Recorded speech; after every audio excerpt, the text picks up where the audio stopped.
બંગાળની ખાડીની નવી સિસ્ટમ પ્રભાવિત થતા વિવિધ મોસમી પ્રણાલીઓ તથા ટ્રફ લાઇન સામાન્ય સ્થિતિમાં હોવાને કારણે હવામાન નિષ્ણાંત જયપ્રકાશ માડકે આગાહી કરી. ગુજરાતમાં 26 ઓગસ્ટથી ઓગસ્ટ અંત સુધીમાં ભારેથી અતિભારે વરસાદ પડશે. આ સમયમાં ઉત્તર ગુજરાત, મધ્ય ગુજરાત, દક્ષિણ ગુજરાત તથા સૌરાષ્ટ્ર કચ્છના અમુક ભાગોમાં ભારેથી અતિભારે તો અમુક ભાગોમાં છૂટો છવાયો વરસાદ પડશે. દેશના તટીય પ્રદેશો, કોંકણ, મુંબઈ તથા હિમાચલ અને ઉત્તરાખંડમાં પણ ભારે વરસાદ હશે તેવી લેન્ડસ્લાઇડ, જલભરાવ અને પૂરથી સાંભળવું પડશે. હવામાન નિષ્ણાંત જયપ્રકાશ માડકે આગાહી કરી. ઉત્તર પૂર્વીય મધ્યપ્રદેશ ઉપર એક નિમ્ન દબાવનું ક્ષેત્ર છે. ઉત્તર પશ્ચિમ ઉત્તર પ્રદેશ ઉપર એક સર્ક્યુલેશન છે. ઉત્તર પૂર્વીય મધ્યપ્રદેશ ઉપર એક લો પ્રેશર છે. ઉત્તર પશ્ચિમી મધ્યપ્રદેશ આસપાસ એક સર્ક્યુલેશન છે અને મોન્સૂન ટ્રફ સામાન્ય પોઝિશનની આસપાસ છે. અને આ ટ્રફ રાજસ્થાનના ગંગાનગર, જયપુર, ગ્વાલિયર થઈને ઉત્તર પૂર્વી મધ્યપ્રદેશ પાસે બનેલા લો પ્રેશર સાથે સંલગ્ન થઈને બંગાળની ખાડી સુધી જઈ રહી છે. 25 ઓગસ્ટની સાંજ પછી બંગાળની ખાડીમાં એક નવી સિસ્ટમ બની રહી છે, જે આ સિઝનની ચોથી સિસ્ટમ છે. આમ બંગાળની ખાડીમાં ઉપરા ઉપરી સિસ્ટમો બની રહી છે, એટલે આ સિસ્ટમોને યાદ રાખવાનું પણ અઘરું બન્યું છે.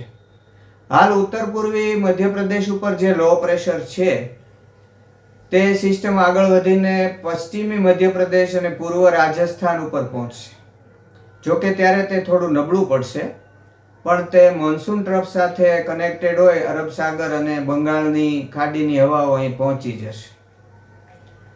હવામાનની આવી પરિસ્થિતિઓમાં આવતી 30 ઓગસ્ટ કે 1 સપ્ટેમ્બર સુધી ગુજરાતમાં ભારેથી અતિભારે વરસાદનો યોગ ચાલુ રહેવાની અને રાજસ્થાનમાં 26 ઓગસ્ટ સુધી ભારે વર્ષાનો સંયોગ રહેવાની સંભાવના છે.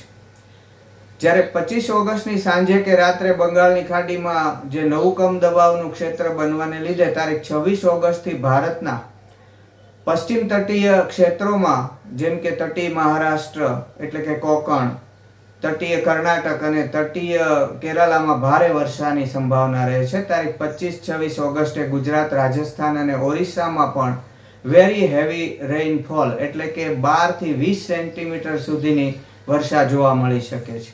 જ્યારે ઉત્તરાખંડ અને હિમાચલમાં ભારે વર્ષા થઈ શકે છે, જેમાં લેન્ડસ્લાઇડની પણ સંભાવના રહે છે. 27-28 ઓગસ્ટે પણ ગુજરાતમાં હેવી રેઇનફોલ જોવા મળશે. જ્યારે 27 ઓગસ્ટથી રાજસ્થાનમાં વરસાદનું પ્રમાણ થોડું ઘટીને માત્ર ભારે વર્ષા જોવા મળશે. જ્યારે 28 તારીખે મહારાષ્ટ્રના ભીતરી ભાગો, હિમાચલ અને ઉત્તરાખંડમાં પણ ભારે વરસાદ જોવા મળશે. જ્યારે 29 ઓગસ્ટે ગુજરાત, મધ્યપ્રદેશ, છત્તીસગઢ, હિમાચલ અને ઉત્તરાખંડમાં ભારે વરસાદ તથા તટીય મહારાષ્ટ્રના ભીતરી ભાગો, તટીય કેરાલા અને કર્ણાટકના અંદરની ભાગોમાં પણ હેવી રેઇન જોવા મળશે. Ashok Marvada, Hind TV news, Amreli.